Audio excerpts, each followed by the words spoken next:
The Saudi-led coalition battling Yemen's Houthi rebels says it has intercepted a ballistic missile near Riyadh, Saudi state media report. Witnesses in the Saudi capital posted pictures on social media showing a cloud of smoke in the air, and there were no reports of any casualties. The Houthis' Al Masirah TV said the missile targeted a meeting of Saudi leaders at the Al Yamamah Palace. Last month, a similar missile came close to hitting Riyadh's airport. Saudi Arabia and the US have accused Iran of giving the Houthis that missile. Iran has denied arming the rebels, who have been fighting a war against Yemen's government and the Saudi-led coalition since March 2015.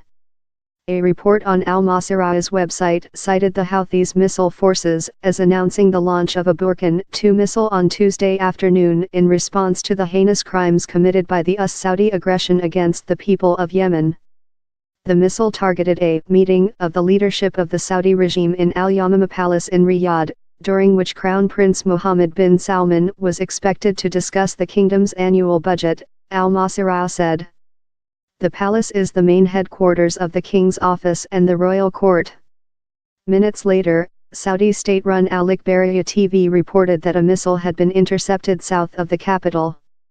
One video posted by a man who said he was in the Olaya district showed a white cloud above the city.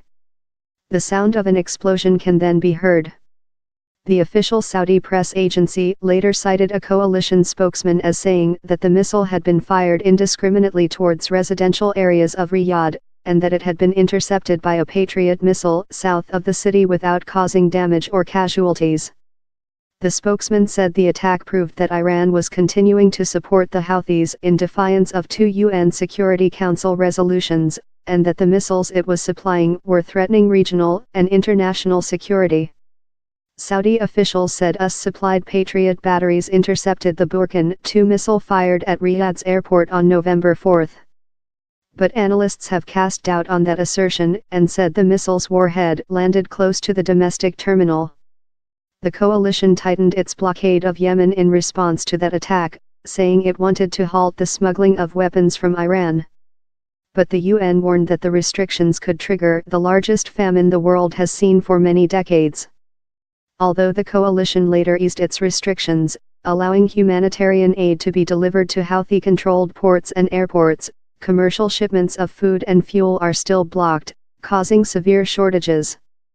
More than 8,670 people have been killed and 49,960 injured since the coalition intervened in Yemen's war, according to the UN.